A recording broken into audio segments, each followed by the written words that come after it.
You can say over there, I got a key, I gotta check that your wash works, right? It's an inspection. Well, our Christmas party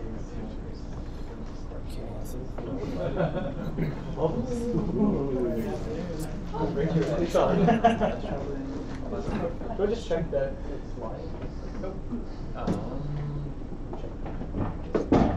Sorry, I'm distracted. It's okay. Can I find it in the turret?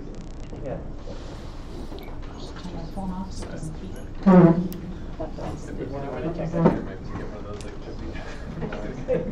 Okay. Want to make sure that the sound is okay too? It's going to be delayed by 30 seconds. Anyways, we'll get started. Hi, I'm Brett. Hi. Welcome to Ottawa Civic Tech. We have a great event, and Shelley's going to be give us a great introduction to what she does at National Capital FreeNet. But before we do, again, welcome. So I'm Brett. I work here at Rebel. We're a domain name registrar and hosting company. If you're not already using us as buy domain names and hosting and all that, please feel free to ask me, and I can give you promo codes and all sorts of things to help you get started here. That aside, Ottawa Civic Tech, and we've been meeting for over a year now. See, definitely a lot of familiar faces. Who's new to Ottawa Civic Tech? Welcome.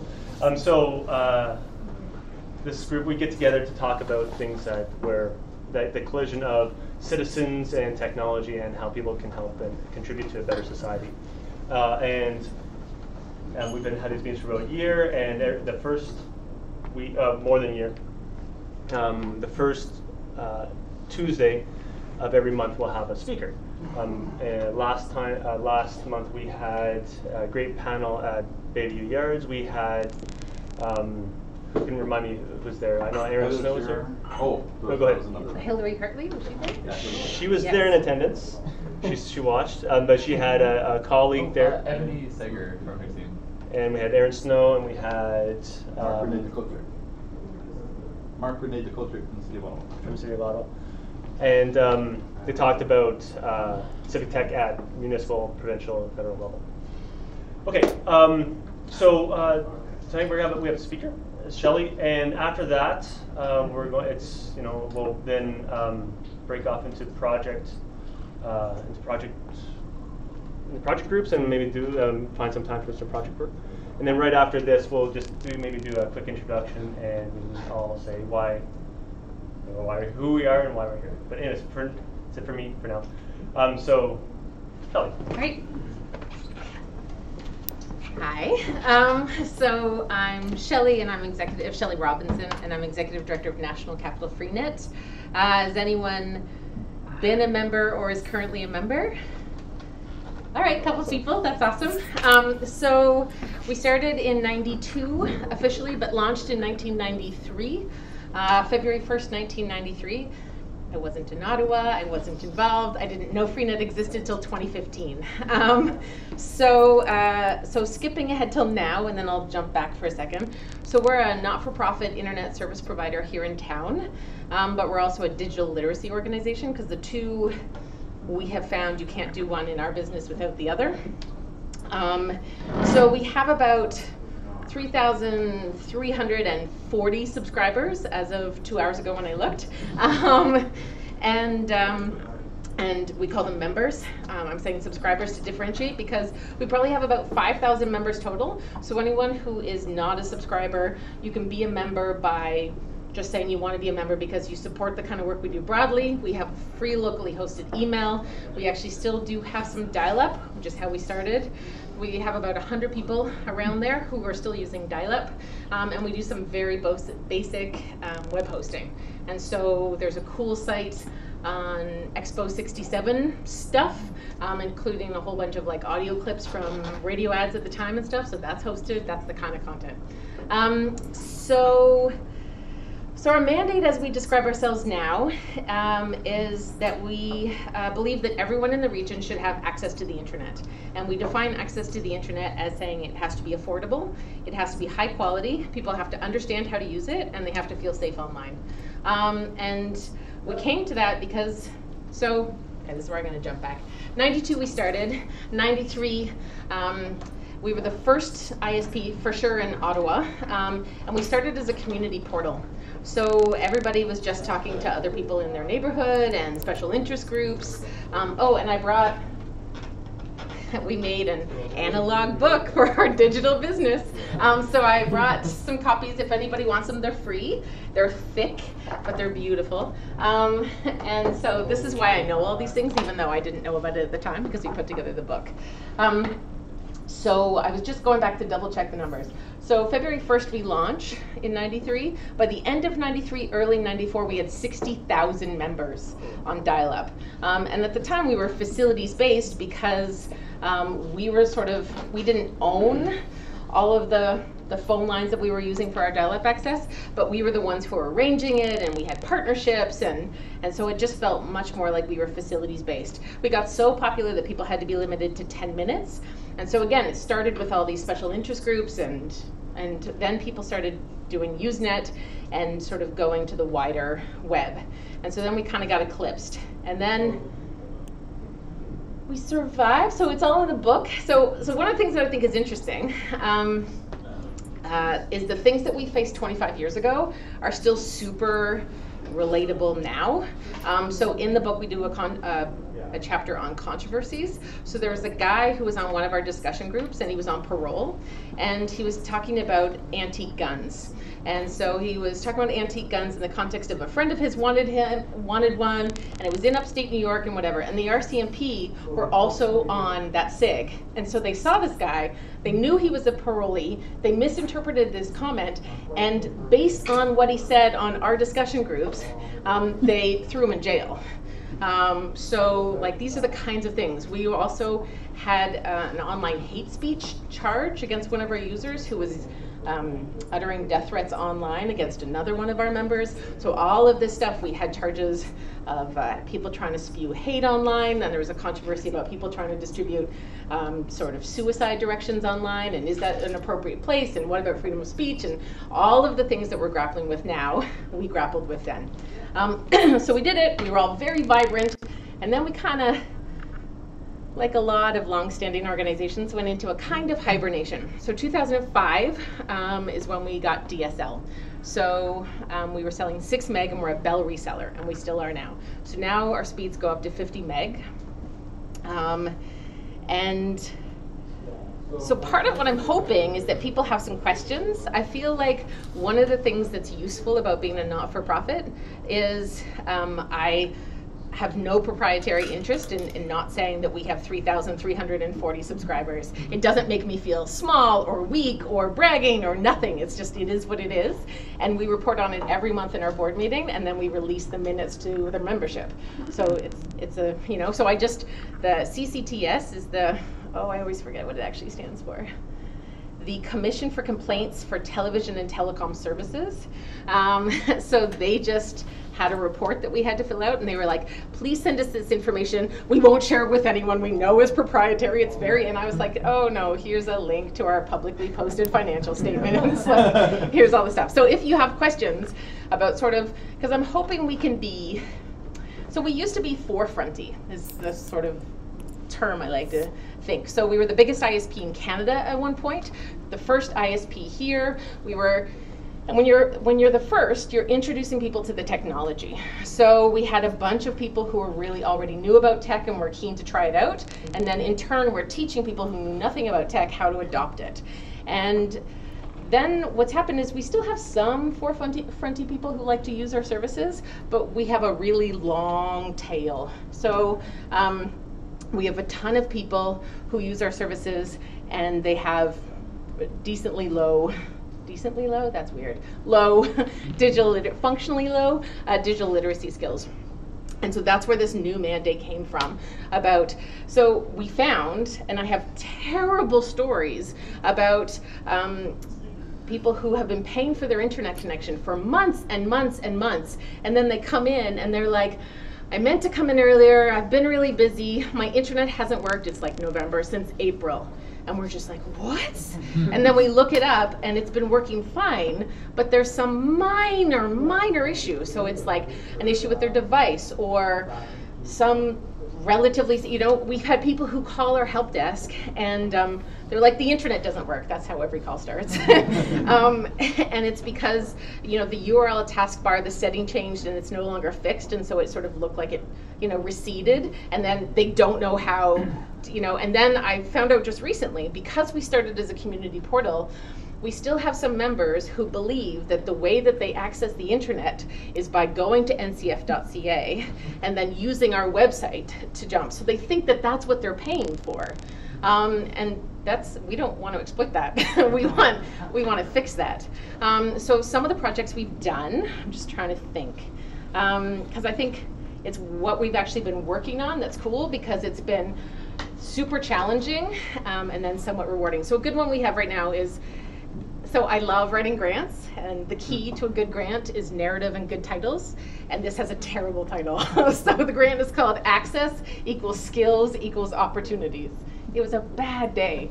So, but we have this grant, and we partnered with ACORN, the Low Income Rights Group, and I will tell you, the folks that ACORN works with, like when we all sort of generally talk about low income, but like we're talking about really marginalized low income folks, and some of whom have very high tech skills and some who don't. But what we're doing is we're offering workshops to teach people how to apply for the Ontario Electricity Support Program, which is a hydro rebate credit for low-income folks, and then apply for the Canada Learning Bond, which is up to $2,000 that goes in an RASP, but it's not matching. You can straight up get it from the government for low to moderate income folks, and they both have web portals.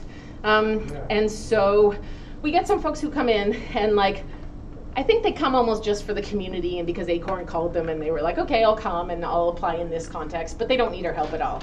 And then we'll have people who come in and you're getting up to $75 a month back on your hydro bill. So not nothing. And so this woman came in and doesn't know how to use a mouse and so every part of this is new. And so what's so great about that is obviously it's great that she's getting the credit, right? So that she's tangibly getting the money back, but it means that, and there is a paper form, right? So if any of you folks work in government, there's this idea that, there's still a paper form. Paper forms, easy to get lost, tend to be more laborious, just much more of a nightmare. By the way, both of these programs, I think this is the reason we got the funding, are woefully under applied for. People are not taking advantage of these funding opportunities. And so it's been great, but it's also, there's so much more to do. So now I'm just could we do this with taxes? Could we do this with, And so a big struggle we have is the capacity challenges of there's so much that people need to learn. And people are weirdly can be experts in some areas of the web, partly because UX makes it very easy for them to be experts on Facebook, but then have no idea how to do other pretty core things. So a grant that we are just about to start, it's a slightly better title, so this one's from the City of Ottawa. It's called Saved with a Click. Yeah, I know. In my last job, I had smoking titles. This one is harder. So we're going to be teaching people how to save money online. And so one of the things, though, that we want to do, and this is, I think, the challenge, I think, of the kind of work that Civic Tech does, is there's a lot of free things that people can do, and we can teach them how to use those free things, but we don't just want to give them a suite of free tools and then be like, great, now you can go save money. We also want them to understand the context in which they operate, and then especially with some free services, understand what they're trading for that to be free. And so what does that look like? How are you teaching people how to use technology, but then also trying to educate them about the implications of the technology, and then also trying to sell them internet, and then, so it's messy. So I'm just trying to think of some of the other projects we've done. So there's that one. We did a series called WiseNet. That is a decent title. So that was for seniors. And we just did a series, and the first workshop, I was worried that people were going to walk out that it was so basic, because it was the internet, and people ate it up.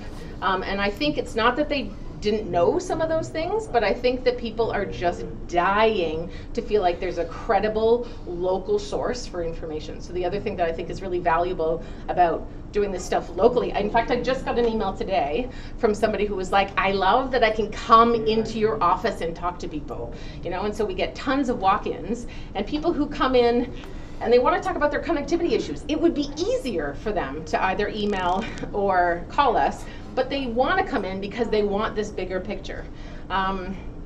So there's the mandate stuff, but I'm also sometimes interested. Was that a question? No? You're just tapping your fingers. All right. I was like, I will take a question. Yes? Is that like that's not the Seeing the Internet event that you had recently? Oh, no, but there's another, okay, so no, but there's another thing we did that I could talk about. I wanted to see it. That was pretty cool because it was the same thing. It was basically like the Internet includes pipes and wires, Yeah. right? Yeah, so my background is in community radio, and community radio, and I've done it in Canada and then I did it overseas. And what I like about community radio is that it's, let's say, roughly 50% process. How are we all working together? How are we learning how to produce the content? And then 50% of it is about the content and the listenership. And I think that that's a really important balance. And so with the internet, and again, the other thing about community radio is it's got a real focus on citizens as producers, and what we just tend to always talk about users and consumers in the context of tech. It was a big switch for me to switch from community radio to tech, and that's one of the things that I feel like we lost. So just a shout out to a cool project, and so I'm going to mention Digital Access Day, and we have a guy from Atwater Public Library, or Atwater Computer Center and Library. They're not public, they're a privately funded library in Montreal. So they took a bunch of seniors, and to teach them digital literacy skills, they taught them stop motion animation so that they would tell stories that they love and then create a stop motion animation for them. So there's this guy who was telling a story about a squirrel. I do not remember the details, but there was a stop motion squirrel, and so the guy is, you know, sharing his content, but also then learning digital skills while he does it. So that's the kind of thing. So we did a project. We invited Shelley Robinson. You guys should look her up if you don't know her. So the Internet Society, she is the executive director of the New York chapter. And so she takes pictures of massive infrastructure. And so then she started taking pictures of infrastructure of the internet. So subsea cables, Facebook server rooms, all of this stuff. And so we partnered with Ottawa Public Library so that people could come and hear her talk about it. And exactly what you're saying, understand that the internet isn't just watching Netflix, but that it's like cables that people have laid, and how does that affect you? And so I'm also trying to get us more involved in internet governance, which is a morass. But I feel like we focus, so I'm telling you all the stuff we do that's like, please learn how to click, please learn how to, you know, search the web more effectively, please learn, but we also want to make sure that it's like, please know that your role in the internet isn't just relegated to being a consumer, or even in this case being a producer of really cool stop motion animation. It's also something where you can get involved in the multi-stakeholder model of policy development that that governs the internet. And I think that that's well beyond most people, but I want them to at least know it's an option. But what I was starting to say, I'm rambling.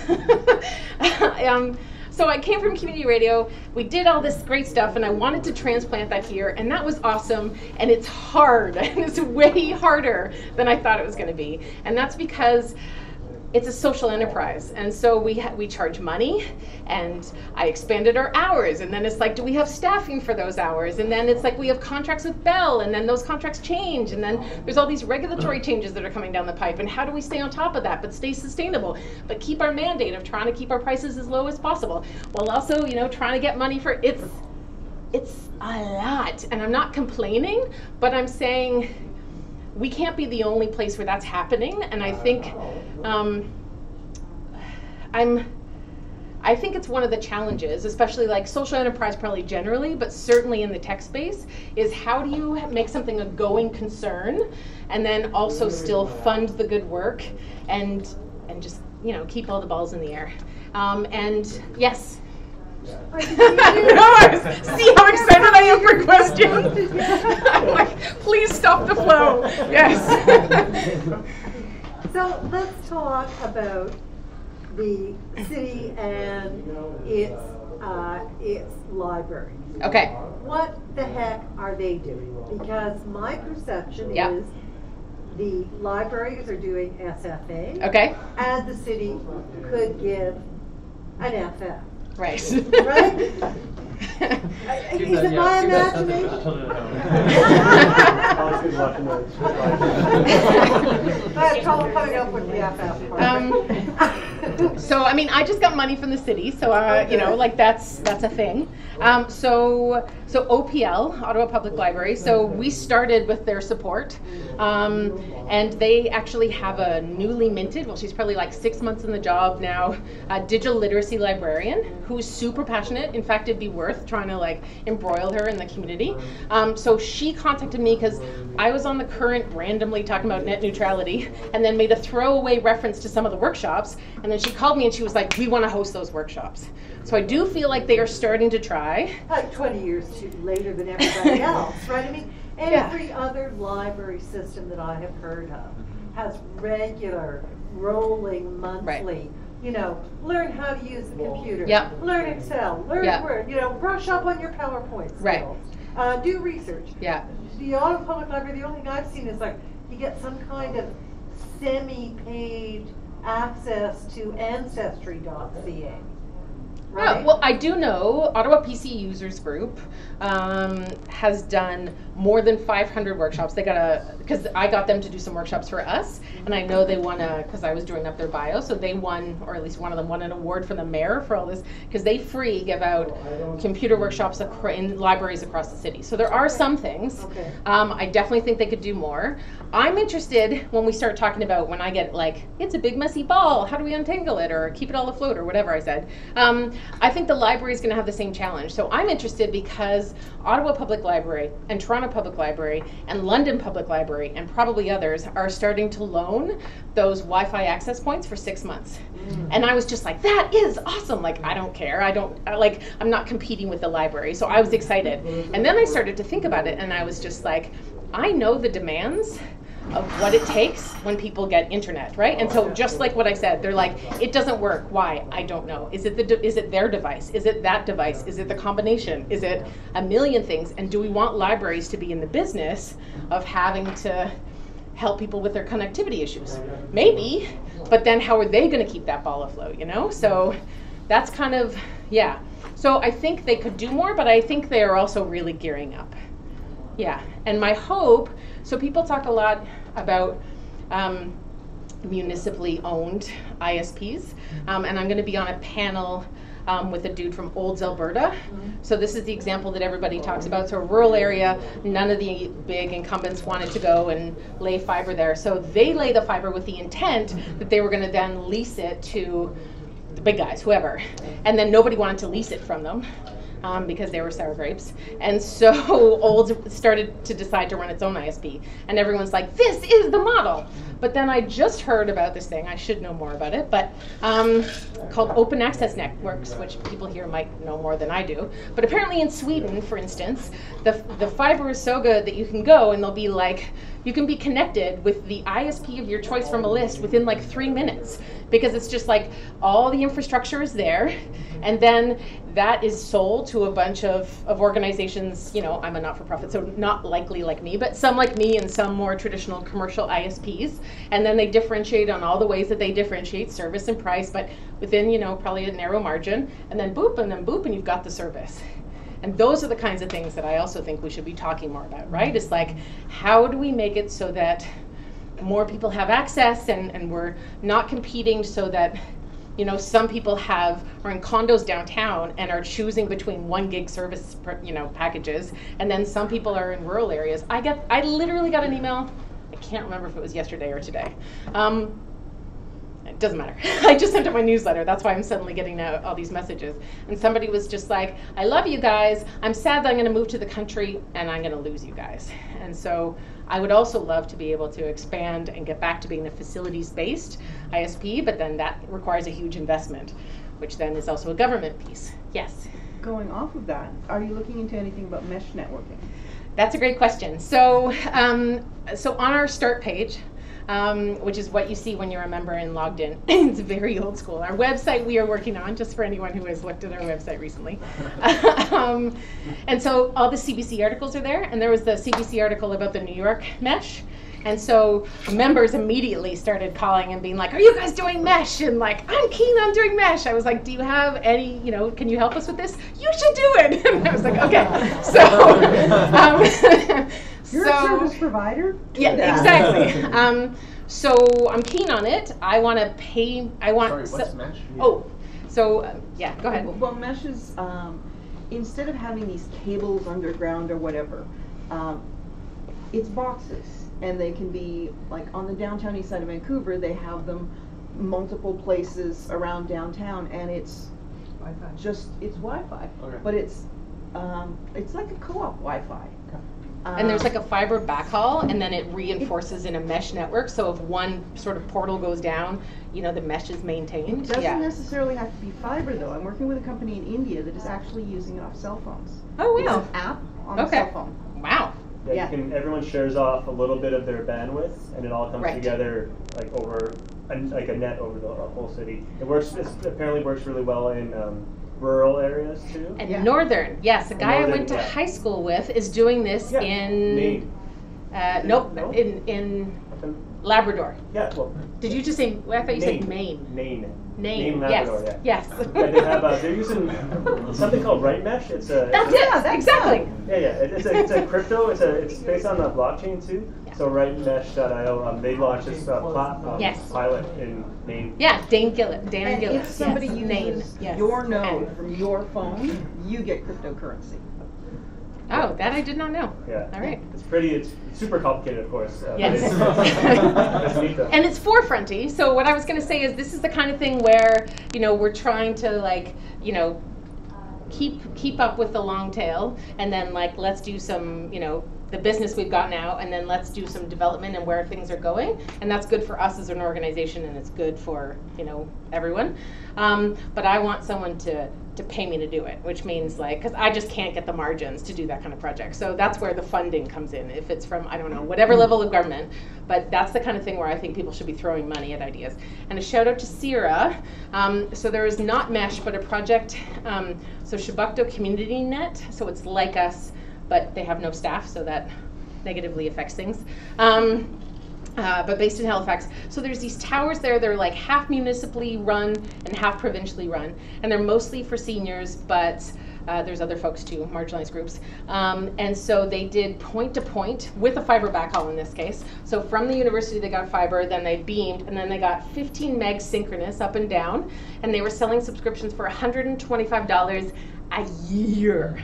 So the guy sold his car so that he could set this up, and he's installing himself, and stories of rat poop. So I can't do it for $125 a year, but I could do it for a lot cheaper than my current prices. So my prices, again, we shave them to the bone, but as a reseller, there's just a lot of costs that are basically fixed, right? You're saying Sierra? Sierra funded this project. Thank you for bringing me back on track. So I'm a little like this, yeah. But I think it goes to speak to though the partnerships that are available. Not all these ideas are connected. I think that's part of the problem. But Sierra is doing great work to connect people around the internet, make sure that all Canadians have access to. And so they have a community investment program. It was funded through the SIP program. Yeah, the SIP. And yes. was it digital access? Was there? No, they're a sponsor. Sierra's a sponsor. No, they're the funder. We got it through the community investment program. Yeah, so I can talk about digital access day too. Yeah. I wonder. So, is there a solution though? How do you bring all these people together? How does everyone work together on the same sort of vision? How do we bring people together? That would be something I'd throw out to everybody. So how the advantage I think I have in having not been in tech for most of my career, having been in community radio, is that I am wildly naive and enthusiastic. And so I've just been sort of trying to participate in all different kinds of things. And so I think people are more willing sometimes to get together and talk about it than we imagine that they are. And so I think sometimes it's just about extending the invite, which does lead to Digital Access Day. So Digital Access Day, the idea is the internet should be more of a leveler, obviously, right? It's got such possibility and it's done some good work, but it also, because of the digital divide, exacerbates existing social inequities. I mean, it just seems more and more clear that like if there is a bad thing in society, the internet more often than not will make it worse. So we were involved with a project with YWCA. It was called Project Shift, and it was about combating cyber violence against girls and young women. And so I heard these women, and this one woman got up to talk, and so she was on her 4th Facebook profile, and it's because she would have a Facebook profile, and you know, you got lots of people who are your friends and whatever, and then somebody would start harassing her on that. And so, okay, you block that person, and then it happens, and somebody else. So you shut down the whole thing, and you get a second one. And every time you do that, your privacy settings are more locked down, and you have fewer friends. She's on her 4th one. So in a world where we're like, use the web to connect and you know, meet people and get jobs and like do all these things, and she's locked down now on her 4th profile. All her privacy is, and it's great that we have the option for people who really want to protect their privacy, but we have such disparate messaging about like, you know, go out and like seize all these connections, and then we say, oh, but not for you because you're going to get harassed and not feel safe when you do it. So that's an example of the kinds of inequities that connection can make worse. There was another girl who quit school because every single day there was a new meme about how big her forehead was. So it sounds kind of almost funny. It's just like, okay, like a meme about how big, but it's like grinding that every day when you are at your most socially insecure, people are sharing a meme about you. And so she just opted out. And when you opt out online, in this case, it translated to her opting out like in real life. So that's true for, you know, people who can't then apply for subsidies because it's a hassle to get the paper forms, you just don't know about it or whatever, you don't have access. So if you're poor, you know, the digital divide can make that way worse. If you're a woman and you're being harassed, the digital divide will make that worse. So all of these ways that we're such digital utopians, and then all these people are being left behind the same way that they were always being marginalized, if not worse. So Digital Access Day was like, okay, how do we talk about access in this more universal way? And then, so first of all, it's really big picture, because we want to talk about it like, let's talk about all these different kinds of access and how we can ensure that people have true access, which is some of what I talked about with our mandate, right? So it's that people understand how to use it, they feel safe, all of that stuff, you know, but they can also afford a connection. If they're up north, they've got the speed they need. So that's fine, but then also, let's not just be the same people who always talk to each other. So we invited policymakers, and we're inviting tech industry, and then we're inviting, you know, small not-for-profits like me, and we've invited some academics. So Acorn is on a panel with Michael Geist, is on a panel with Cynthia Koo, who did the PAC, the Public Interest Advocacy Center. They did some work at the CRTC around affordability. So let's bring all these different folks, and then I think someone from ISED is going to be on that panel. So let's get these people talking. So that's, I think, a long way to say you should just invite them to be on a panel together. So how many people go to digital? Well, how many people will go to Digital Access Day? How many people do we hope will go? Yes. As of earlier today, we had a meeting at 2, and there were 73 people who were registered, which is decent. So it's a free event at City Hall. It's on Tuesday, June 19th. Thank you. We hope it's going to be first annual, because we think we're just really trying to start a conversation, and so it's not something, you know, especially with the broad goals we have, that we can do in a year. So we got 73, we're hoping for 150. Lunch is included with registration. Y'all should come. And if people want to volunteer, we're also looking for some volunteers. And we've set aside some time where it's going to be just folks can talk to each other. Because another thing is, like, people come to these events and then you hear and hear and hear, and you're riled, and that's why people go up and then they ask interminable questions, you know? Like the very overlong question that's really a comment. And so some of that is because they don't have the opportunity to talk about what they're experiencing. So we want to have people to have some table talk as well. Yeah. And are there any more questions? How are you putting out the word about Digital Access Day? Yeah. Are you doing it just digitally? That's a great question, and yes, we are so far. That is totally fair. We did decide that we were debating using Slido. Does everybody know Slido? So Slido is like a phone app that you can use, and it facilitates people asking questions. So sometimes it's in a remote context, but sometimes even in the room in a conference, and it will like ping up to a board. And I think we're not doing Slido in part because are people going to feel like they don't have a phone? And so yes, we would still have the mic, but does it make them feel like they can't participate? So you're right. So far, we're only doing digital. I sent it out in my newsletter. We're using Twitter. We're just, I should get the word out on community radio. My old peeps. Community TV. Yeah, exactly. So Tuesday, June 19th. And this URL in the website, in fact, the website was designed by somebody who works at Rebel. Yeah, Brittany Bond. Well, Brittany Levesque. Yeah. So she just told me that today. I didn't know that either. And then I came in and I saw her picture. So digitalaccessday.ca. So you should come. And then other than that, if I had to say, like, I'm super confounded and frustrated and worried all the time. And then I'm also really enthusiastic and trying to dig in all the time. And that's really hard. But I also think it's kind of appropriate. And the thing I like about going to tech events is then I'm like, okay, so it's not my natural group in terms of like, I haven't spent my whole career in tech, so sometimes people talk about things and I'm like, yeah, I don't get that joke. I did not use ICQ. Like, I'm just like, all right. But everyone is balancing this like fear and hope. And I like that. So, and that's what I have been to a civic tech meeting before, and that's very much what I got from it as well. Is like, let's all grapple through the fear and hope together. So yeah. All right. Oh, yes. Yeah, like what are your operational costs for like maintaining legacy technology like room banks and stuff like that? Honestly, like to maintain the skill sets to have that looked after and then to keep it in case it breaks. Like what do you guys like that? So we rent one PRI from Bell for our, and so that's cheap. Yeah. That's like $500 a month now. Awesome. We used to have like 24 of them, so that was expensive. Yeah. So and it's because though we have 100 people, they're not all using it at the same time. Right. And then we've had the same sysadmin who's profiled in the book. So he started when he was very young. Well, he's still younger than me, but like not much. So he's been with us for 18 years.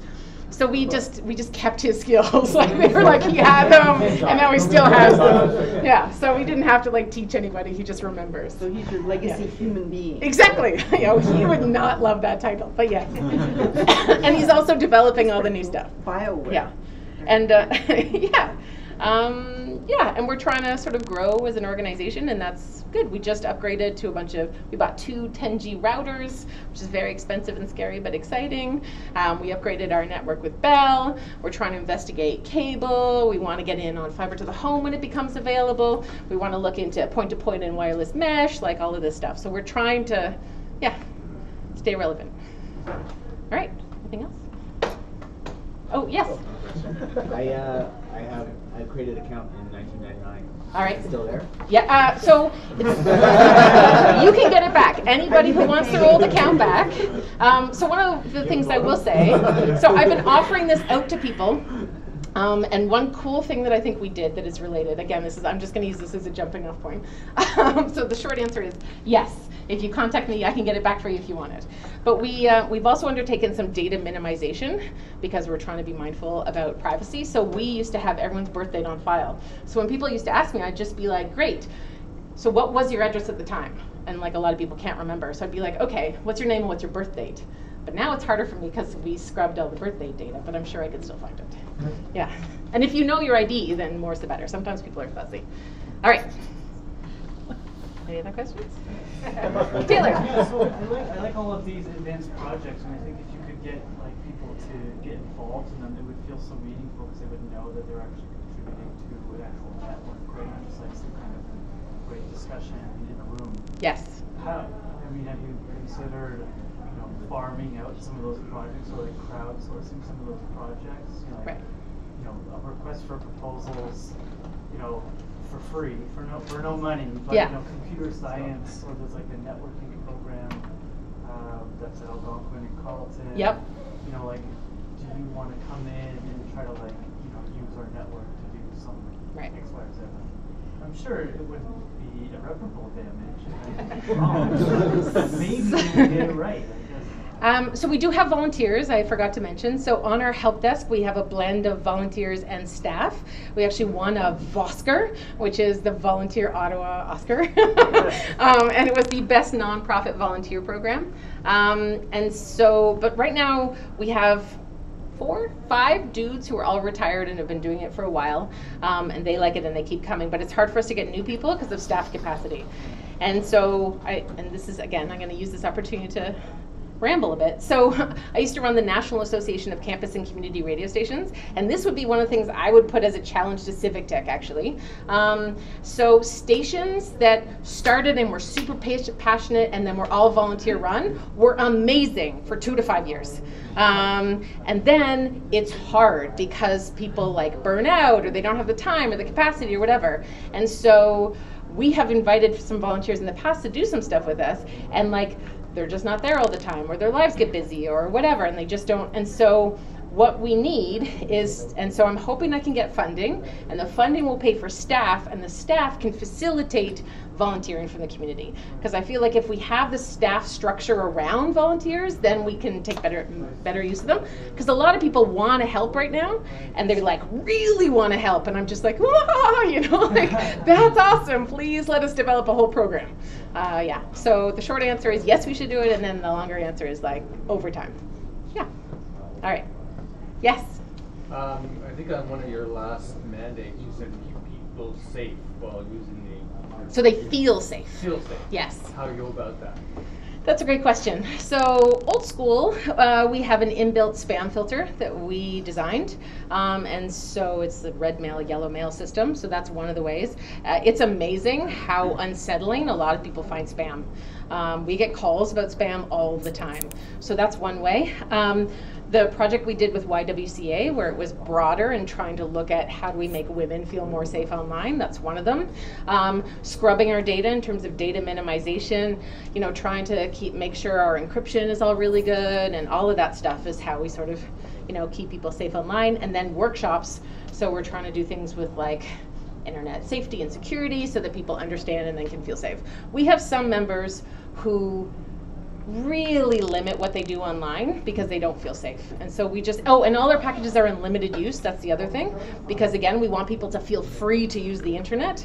But if you are worried about, you know, not feeling like your connection is secure, then you're not going to really, you know, lean into it or use it. So that's some of what we do. We could do a lot more, but that's some of what we do. Yeah. All right. Anything else? Okay. Well, thank you. That was awesome. Great. We haven't done this in a while. We haven't done like a round table kind of introduction of who we all are. We all know Shelley very well. I introduced myself as Brett. But let's go around the room and say who you are and what you do, and maybe really quick statement on why you feel digital access is important. Start? Okay, I'm Christina Johnson. I actually work for the CRA's intranet. I actually know Shelley socially, so I found out about this through Shelley. Well, just to keep it short, like digital services and all that, it's big in the government space now, and I'm always thinking, well, look at the little guy. So I thought this would be, you know, a good forum to hear how other people are dealing with those challenges. Nice. Okay, my name is Walter.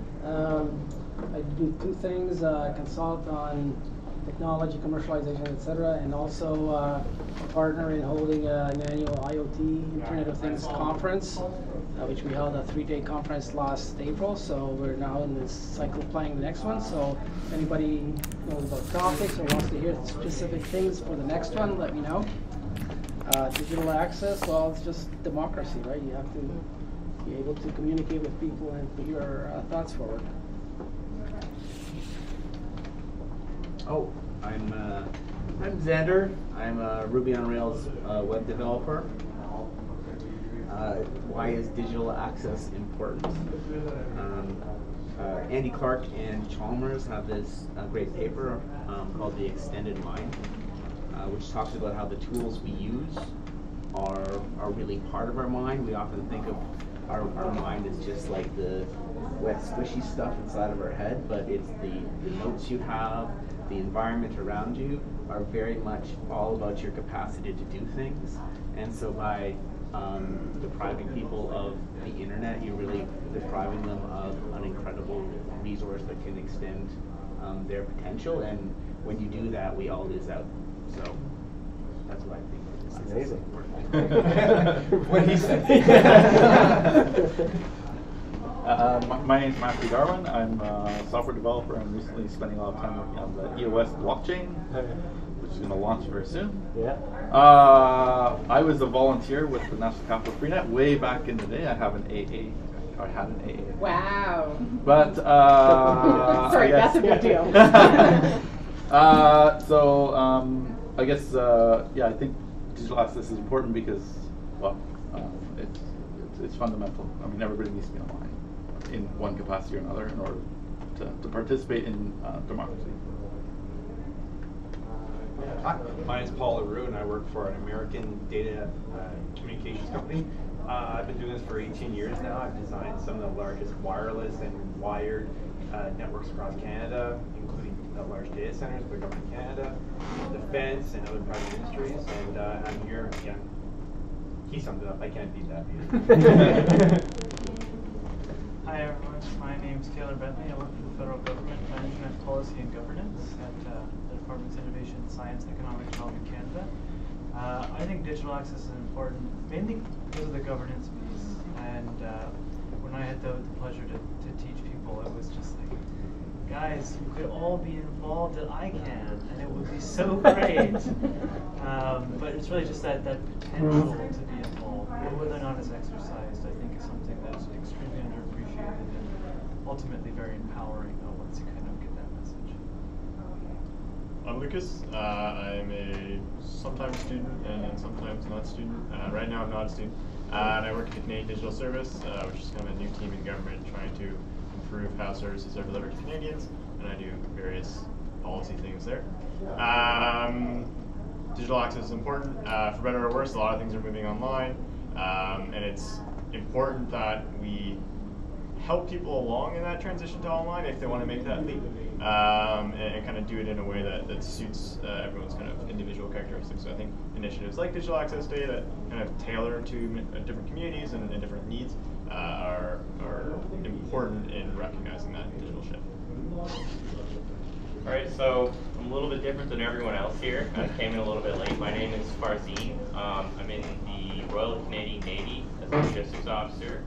I'm here for exactly 1 week on a house hunting trip because I'm being posted here July the 1st. Awesome. Yeah, so I'm from the Windsor, Detroit area, and basically I have a meetup account for like Detroit, but it was a Tuesday night and this was within walking distance. So I just thought, hey, it might be interesting.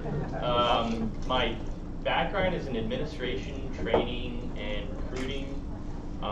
The only tech knowledge I have is I used to build computers when I was a teenager, and I know a little bit of intro programming, but otherwise I'm just here to learn and meet people. Amazing. My name is Phil. I'm a tech specialist, I suppose, in databases and IT security.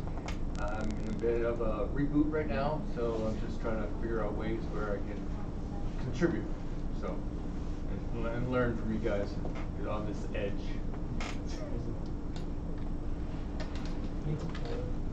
Okay, I'm Nathan. I'm a graduated master's in mathematics, but I'm trying to transition over to data science. So I'm doing a lot of self-study of data science these days, and trying to pick up all the skills that I need to be able to put myself into a position to get my career going. Why do I think digital access is important? It's important in a way. The invention is similar to the invention of writing, in the sense that anyone who doesn't have the ability to write is at a serious disadvantage over everyone else. And so by having digital access for everyone, it kind of brings everyone up to a more level playing field. Hello all, I'm Mike. I'm a web developer. Why do I think digital access is important? I think it's important for pretty much all the reasons everybody else just mentioned. That kind of sounds like a cop-out answer, but I really do agree with what a lot of you guys have said already, particularly Xander's distributed cognition motivated kind of reason. I do agree with it. I do believe it can expand people's consciousness in a non-psychedelic kind of a way. So, I think that's important. That's true. That's true. It's kind of a lamer, really boring. Right? No, I don't. Digital access is really important. Like what a lot of people have mentioned, it's important that everybody has access to those things. They know how things work. We don't just further reinforce various divides that are already there that you mentioned earlier. And I think this is one way that it could happen. I'm Catherine. I'm working at CRTC this year, but I am, when I'm out there, I'm a Ryerson prof, teaching in business school there. I think we all agree that digital access is important, and maybe the question we should be answering is what can we do to ensure it? Because the sorts of things that you've been mentioning, the challenges, the issues with literacy and so on, they've been ongoing for a long time. Yeah. And there's more work that needs to be done to solve them. So Sean, that's your question. Yeah, I was answering my previous question. Now I'm thinking. I'm Sean Boots. I work with Lucas at the Canadian Digital Service. I was going to answer the previous question that learning is really key, but this is a really good point. And I spent a couple years working for a tech startup in West Africa and really found that for my peers in the tech industry and young people working in the tech startup scene, basically getting into university and then getting a laptop was a total game changer, because things like, Stanford online courses in programming, Stack Overflow for like answering the questions. West Africa is turning out these brilliant computer science, people that are like huge professionals, all thanks to the sort of like the resources that are just available freely on the internet. And that to me was really surprising when I was working on really inspiring. That's sort of like not sort of something that really come to mind, but like Ghana, Nigeria, Kenya, all these like really up and coming tech hubs, all thanks to just resources that are freely available online. I don't have a good answer to that question. I will keep on checking. That's great. I'm Ruth, and I'm a writer, editor, PR person. I think that it's very difficult to imagine life anymore without access to that great library in the sky that the internet is. But I think the need for digital literacy, so that someone a third my age will never ask me again when I go in to buy a Chromebook and say, can I turn it on myself to see how quickly it boots up? Will say, have you ever used a browser? It's like, I didn't leap across the counter, it's wrong. But I was like, finally, when he asked me a second time, I started to sputter and go, I've been using computers since before you were born. I'm not sure that gained you points.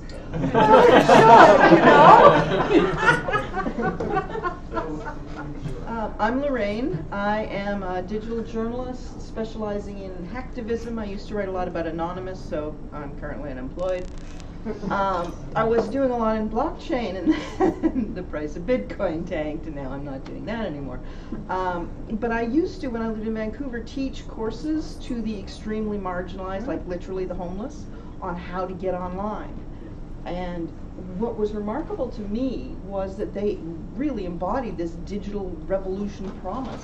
There was one guy, he came in, he did not have an email address. He'd never seen an email account. We got him a Gmail.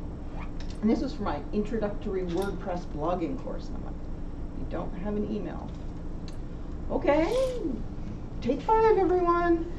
We got him hooked up, and not 2.5 hours later, I was teaching widgets. And he had stuff in his sidebar. I've been using WordPress for 5 years. I still don't know how he got that working.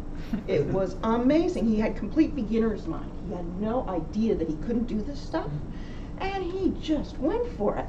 He said he'd been drunk for 5 straight years, and that people had saved his life while he was there, and he couldn't remember them. So he wanted to build a website to give people the resources. Here's where you go to get a free shower. Here's how you get an alarm clock for free. Here is where you go for job training. And he did that to pay back the universe for saving his life. So I know how much the digital revolution can actually change people's lives, save people's lives.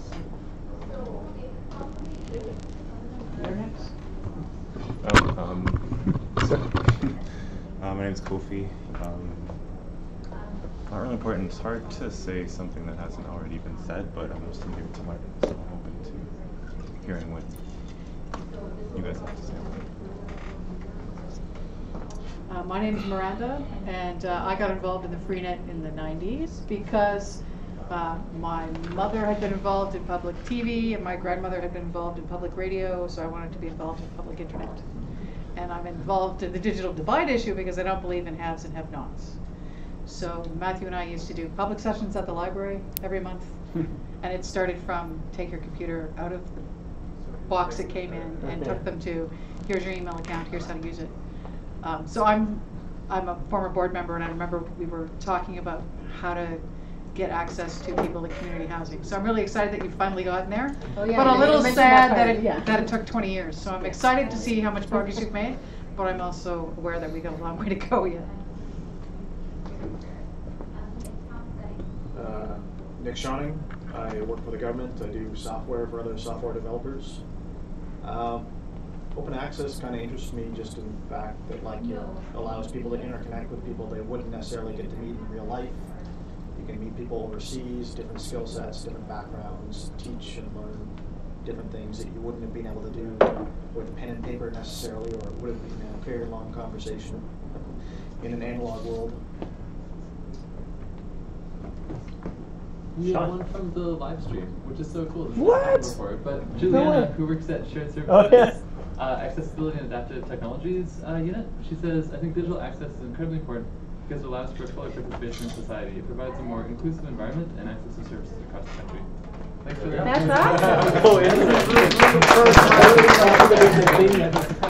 That's awesome. Where are we live streaming to it? So the internet.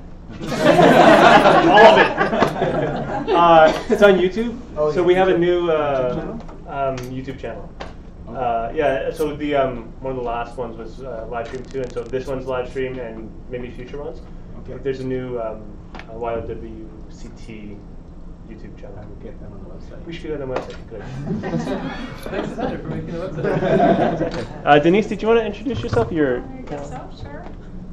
Denise Eisner, currently a consultant, but I work mostly in content strategy, content design. And for me, open access is a bit about maintaining democracy and maintaining civil society, and also letting people connect to with their own neighborhoods, because since we live in a colder climate, we don't get out much during certain parts of the year, and sometimes that's our only literal line out to the rest of humanity. So watching an older parent struggling with maintaining a social network, that is literally a lifeline to maintaining that connection with individuals. So it's important to figuring out how we bring our elders in to the process is important, and I'm sure that your group does a lot of great things with that. It sounds like it does, which is awesome. We could do a lot more, but there could be a lot more, and maybe connecting in with the public side of elder care. It's probably what you already do. Yeah, that's cool. Just before we sort of wrap, I mean, we don't have to leave right away, but before we turn off live stream, are there any projects that are ongoing, or and does anyone have a call for sort of help or support? Any projects on the go?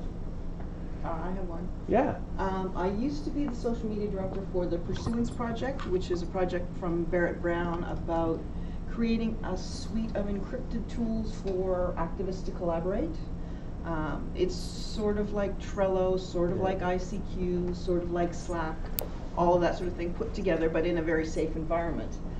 I have just stepped down, so there's now an opening for a social media person, and they are launching a Kickstarter on the 11th. They are hoping to get $50K, which will enable them to pay their developer to concentrate on Pursuance rather than working his day job and doing Pursuance in his spare time. Okay, cool. Sean, Lucas, did you guys want to give an update on your? I was going to do one-on-one. Oh, okay, sure, I'll do it. Yeah, so Lucas and I and a number of other people here have been doing a project for the past sort of year plus, awkward. Analyzing federal government contracting data from the different sort of practical disclosure websites that exist and from the open data sets that are there. Doing a lot of interesting, doing a lot of data cleanup, which is less interesting than doing the data analysis, which we are now getting into. So if you're interested in data and or federal government contracting, which is more interesting than it sounds, come talk to either of us.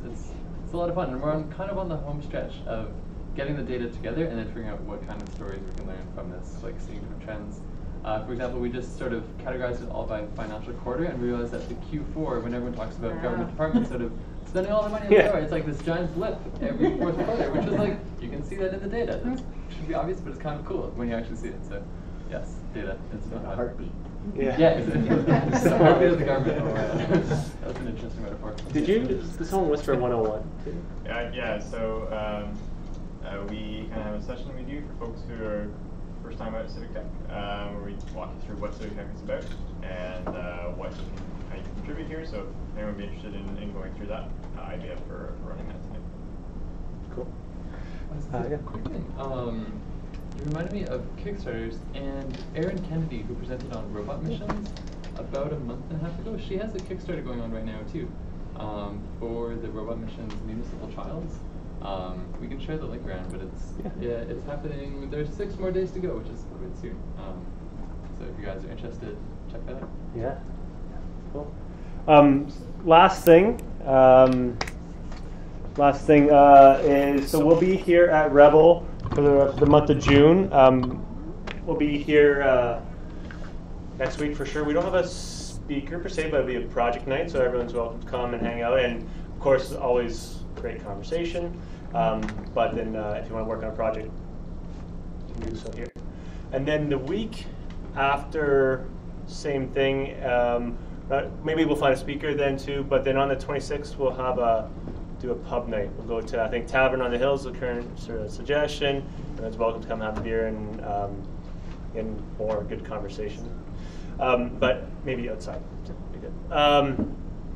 Next week, Tech for Good. It's a little side. It's another sort of little thing that I'm a part of. Tech for Good's running a lunch and learn at the Hub on Thursday at 1 p.m. on privacy and data protection. We have Mike Gifford. We all know him well, but he will be talking about that. And if you have any questions about GDPR or privacy or all that kind of fun stuff, it's going to we're going to have that at the Hub next Thursday. So please feel free to come. Yeah. I think I saw something on the meetup that maybe Mike was doing something today, or was this like a series of talks, or was that? No, Mike was going to Carbon 613 today, which is how companies can reduce their carbon footprint. Stream the Tech for Good presentation? Yeah, and I'll live stream the Tech for Good presentation. That'll be a good one. I know there's a lot of questions floating out there about privacy and data protection. Everyone's got emails about GDPR and how privacy policies are all changing, and they have changed dramatically. If you looked at point A a month ago and point B now, it's drastically different. And so I mean, we should all be aware of what's going on. So this will be a start for sure. I think that's about it. Is that Tech for Good? Is that affiliated with the big statement that was made during the True North conference in Waterloo and during WrightsCon? I don't know. What's this big statement? Well, it's just like it's called the Toronto Statement. Yes, Brett was the first one. Brett started. Yeah. No. Yeah. You know what? I didn't go to RightsCon. It was like the big startup conference. Yeah. No. Yeah. But there was kind of like co-launch with RightsCon as well. Is that really? Yeah. Toronto Declaration. Toronto Declaration. I'll talk to you guys offline about that. But no, Tech for Good is Tech for Good Ottawa is a chapter of other tech clubs that exist across North America, and they're run by N10 and Net Squared. And N10 is not-for-profit technology education network, and we all know TechSoup and Net Squared. And so this is a tech club where folks from digital and technology sectors can get together and help bridge the gap, technology gap with not-for-profits and social enterprise and all that. So lunch and learn, free lunch, and good information and free learning. No, the learning costs money, but lunch is free. Yeah, and that's it. So feel free to stick around, and we'll be there is beer there, and pop of it. Anyways, okay, that's it. Thanks, guys.